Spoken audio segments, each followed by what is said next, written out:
This week on Outdoor Oklahoma. For one Oklahoman, nothing's more fun than catching a stringer full of crappie, except maybe catching them on his own hand-tied crappie jigs.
From the Oklahoma Department of Wildlife Conservation, Outdoor Oklahoma.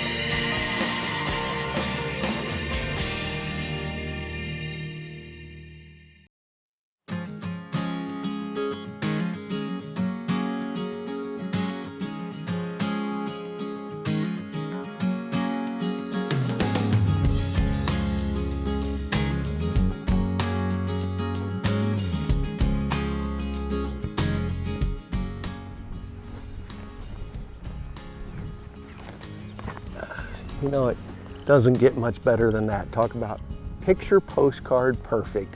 A family enjoying a spring afternoon at a city park pond.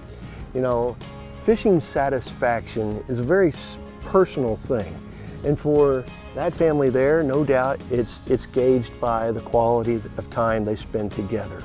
Hello and welcome to Outdoor Oklahoma. I'm Todd Craighead, and today we're talking about enjoying fishing and on a personal level, what that really means to you. You know, my assortment of crappie jigs today is, well, it's awful colorful. Well, they're store-bought. And for some, their level of satisfaction in fishing has come from the joy of actually tying their own flies.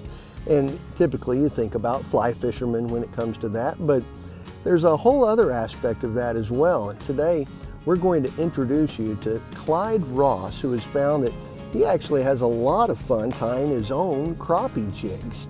And today he's going to give us the ins and outs of how to do that yourself. And maybe by the time it's all said and done with, next time you'll see a few of my own hand-tied crappie jigs.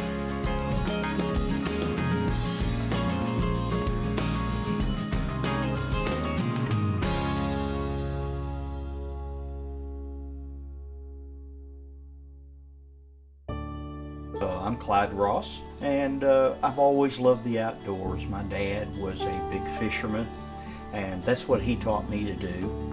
And about 15 years ago, my fishing also came into the fly tying arena, and I really fell in love with tying my own flies and crappie jigs. Really, I saw a movie called A River Runs Through It, and that's how a lot of people got involved in fly fishing or fly tying, and I fell in love with the idea. Bought a very inexpensive kit, and that's one of the things that people will want to know if they consider tying their own crappie jigs, is the fact there are starter kits where you're not spending a lot of money getting started. It's just like anything else. You can get the inexpensive version to start, and then it becomes a little more complicated as you fall in love with it. I had already started doing some fishing, fly fishing, and realized that buying your flies was an expensive task, so it just made sense to start from a financial point of view to doing my own tying. Then I fell in love with it, and it's how I relax in the evenings. You give me a cold winter evening and I'm just sitting here tying flies. All right, we want to keep it simple today. I want to show you a basic jig that can be used for crappie, trout, panfish like bluegill. Bass will hit this. It's a general purpose fly. It's inexpensive to make. But basically, I'll show you what is necessary to tie this. A basic fly tying kit. Scissors, some kind of a little clamp. You'll use that in the process.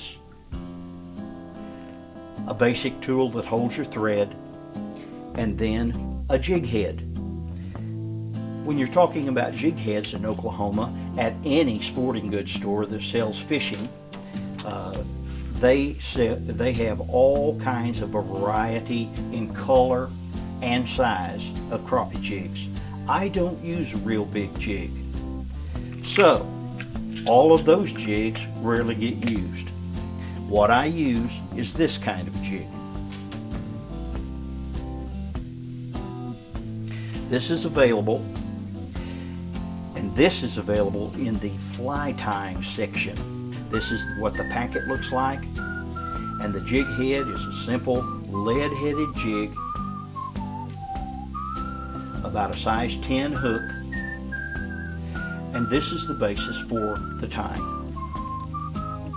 Besides the jig head, and I'm going to go ahead and put it in my vise, the vise just holds the hook in place, and we'll be tying in a moment. Besides the jig head, the next major component is your thread, and you build a base, and we'll do that in a few moments, with the thread.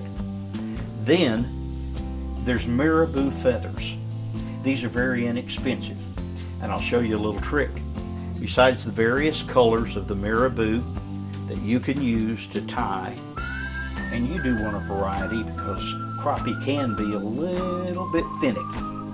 Crappie fishermen know that.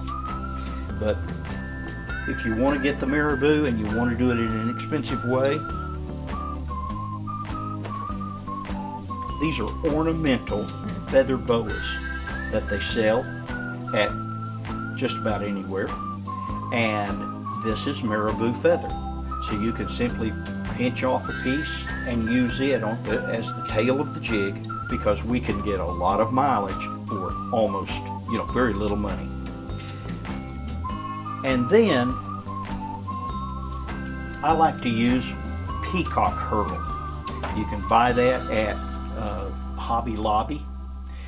You can buy that at the fly fishing stores that are around town. And this helps you build up the body that will show you. Now, you could stop there.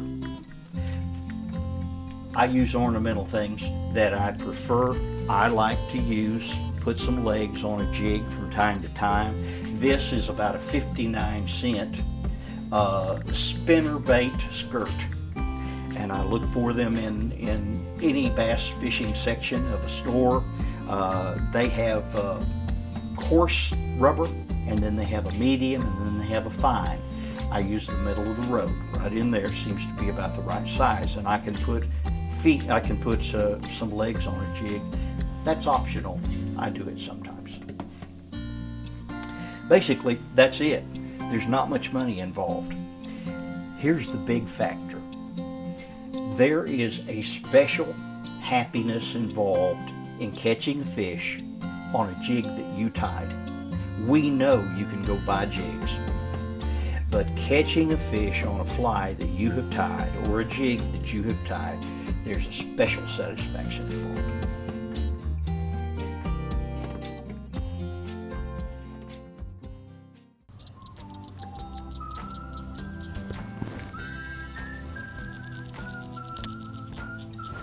Clyde's got us all set up with what we need to have to be able to tie our own crappie jigs, and really it's quite affordable.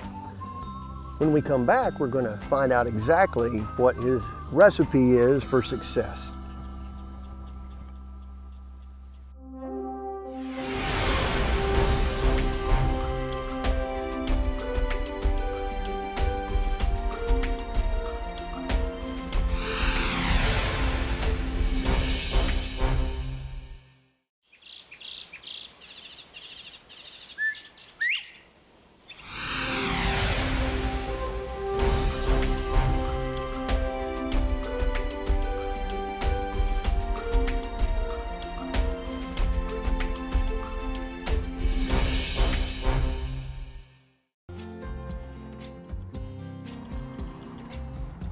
You know, Claude's given us his ingredients list, and now we just need the recipe for his success. And I'm hoping that he makes a weedless version soon. What we want to do today is tie a basic crappie jig. You'll see the different parts of the fly coming together as we do it, but the point of it is it's a simple tie. And we're going to start with the thread, build a thread base.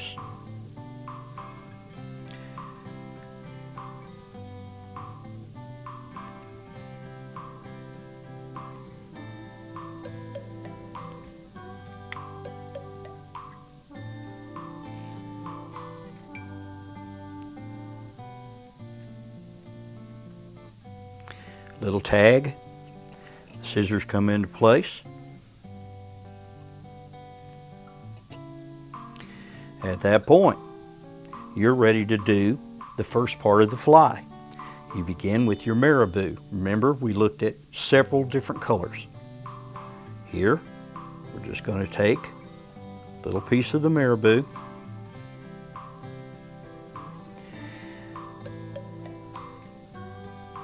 I'm going to bring it to a tip, just like that. Cut it off clean. And at that point, we put it on the shaft of the hook, capture it with your thread. Several turns to hold it in place.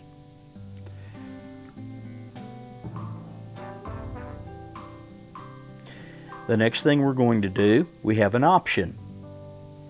But the next thing we're going to do is choose either between the peacock herl, whatever you have, or some dubbing material. We're going to use the dubbing material. You can simply moisten the tips of your fingers to put it on the string. Some people use chapstick and just put that and that little wax content. Makes it easier to put this on. But we're just going to take a little pinch, just like that. I'll hold it and moisten my fingers.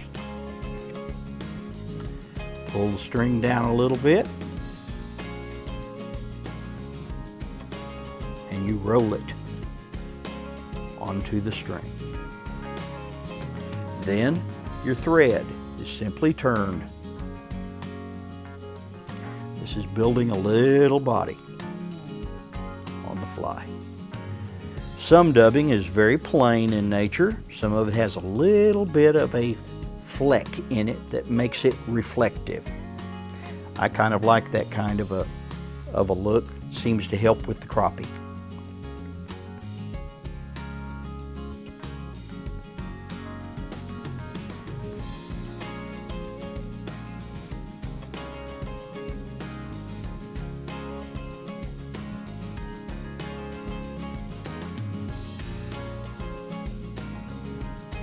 Now, if you stopped, if you did not add other materials to the fly at this point, you're ready to fish.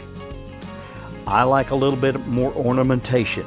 At this point, I can give the fly some legs. This is a simple skirt purchased at a sporting goods store. And what I will do is first just cut it in half to where I've got about a 2-inch section, maybe 3-inch section of rubber. Wrap it around the thread, hold both ends, just like that, and tie it into place. I'm going to do the other side, get a little better camera angle. You get it right there, you let go. Just about 2 turns. You get another piece of the jig material, and you do the same thing on that side. About 2 turns. Once again, you have the option of stopping. All you would have to do is tie off the fly, add glue, and you're finished, except you don't want these to be long enough, that long. You would want to shorten them some, and I'll show you that. There are other factors involved now. You can keep it this simple, or you can add things like feathers to make more of a collar.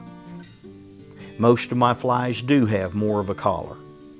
And that's just a little saddle hackle feather or whatever. I have a saddle hackle feather here to show you what it looks like. You can take a saddle hackle, which I use most of the time on my jigs. It simply ties in right there, about 3 or 4 turns. Now, you've got that feather, and now a special effect, wrap it, wrap it, wrap it. And as you do, it flares.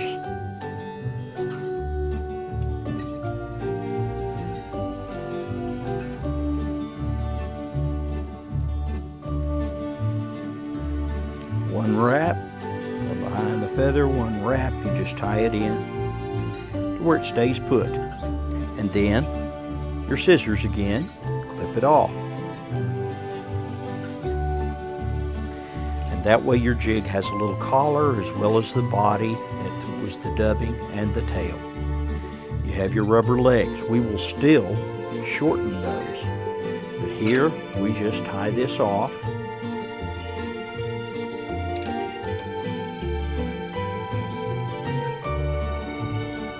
And after we tie it off, we're going to touch it with glue. Remember we talked about that Sally Hansen glue.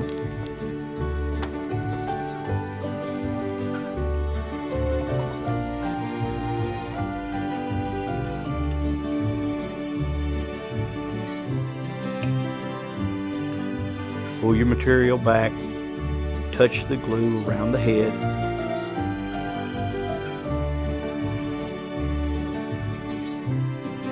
Also put a little bit on the thread like that.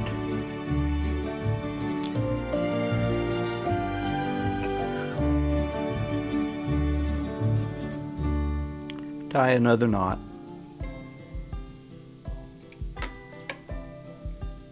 Just like that. That way you've got glue holding it in. Use your scissors, cut the tag in. Now, I come in and I shorten the legs a bit.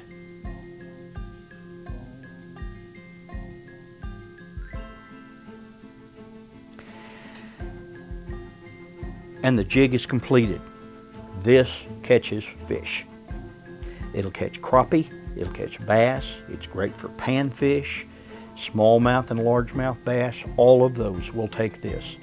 And you can use that with an ultralight rod. You can use it with a fly rod. You can fish it straight down in a crappie dock, straight down from your boat, or you can cast it with a little cork above it, and that way you're casting in such a way that if they are spawning, it's early spring, you're casting over toward the bank in 1 to 3 foot of water. They're in the nest that they have built for spawning, and this will be subsurface from the cork, and that way you'll see the cork go under and it's showtime. Very simple to tie, and you get the real satisfaction of I caught a fish on something that I made. Been playing cat and mouse with one fish right there at the edge. And I think probably my problem is that my crappie jig is just a plain old store-bought one. Maybe I can talk Clyde into tying me some of my own crappie jigs, and hopefully he can make them weedless. I hope that you've enjoyed today's show and maybe been inspired to try your hand at tying your own crappie jigs this year. Now, if you'd like to connect with us more, then join us on Facebook, Twitter, and now on YouTube.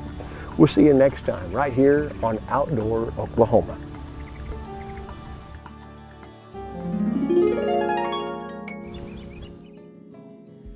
One of the most common ways to crappie fish in this area is not by fly fishing, it's by ultralight fishing. It's commonly used year-round in different ways. For instance, a little ultralight rig like this can cost as little as $15. So using this, you slow drop the jig. Now let me talk about a very important thing about fishing straight down, whether it's in a dock or from your boat. We have wind in Oklahoma. There'll almost always be some chop on the water.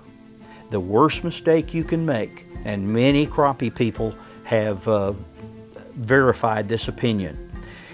Many people take that, and when they let their crappie jig down, you see a lot of wrist action. And that much wrist action is really putting a lot of up and down motion on the jig down on the bottom of the lake, or between the bottom of the lake and the surface. It's putting a lot of movement on the jig, and I have found that to be detrimental in crappie fishing. You want very limited movement, very limited. And if the wind's blowing and you're in a boat, you need no movement. There will be enough movement on the chop of the water. The boat will rock a bit, and that's all the movement you want. In a crappie dock, you don't want great big movement. You want it to be very subtle, to where you're only moving it 3 or 4 inches, and that is a very subtle movement. That's an important part in crappie fishing, regardless of the technique that you're using. You'll catch more fish that way. Try it.